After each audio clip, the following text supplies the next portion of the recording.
नमस्कार मैत्रिणींनो, आम्ही सांगलीकर बघा अशा पद्धतीनं आमच्या सक्राती आता ओपन केल्यात म्हणजे उघडल्यात आणि असं सक्रातीचे वाहन आता ह्याच्यात भरायचं चालू आहे माझं. आणि नंतर इळा हा आणि हे ओटी भरायचे साहित्य तयार करायला लागलोय अशा प्रकारे. आणि हे गुलाल आणि काळे तीळ आमच्याकडे रामाचा ओसा, सीताचा ओसा नंतर मी ब्लॉक मध्ये दाखवेनच तुम्हाला, छोटासा ब्लॉक टाकणार आहे. आता हे भरते. याच्यामध्ये बघा काय काय टाकले, तिळगुळ टाकलेत, रामदाणी, पांढरे तिळगुळ म्हणजे हे टाकले, परत शेंग टाकल्या, परत भुईमुगाची शेंग, हरभरे, गाजर,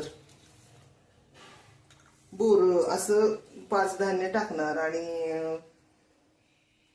बोटीची तयारी करून ठेवणार. अशा प्रकारे हे तयारी चालू आहे बघा. तर बघा अशा प्रकारे हे वाहन भरलेलं आहे. पुरणपोळी तयार झाली की हे जे मेन मानाचं वाहन आहे त्याच्यामध्ये पुरणपोळी आणि नैवेद्य पुरणपोळीचं ठेवणार, कुरवडी वगैरे काय काय ते.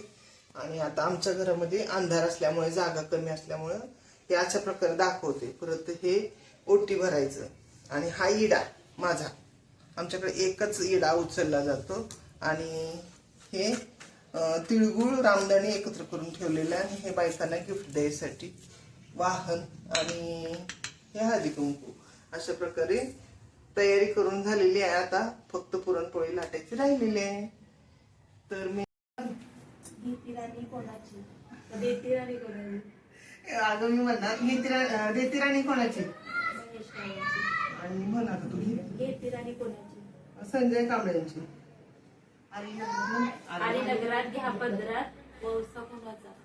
संजय कांबळेंचा नाव घेते. चांदीच्या बशीत पेरूची फोड संजय माझा तितकाच बसा. अगं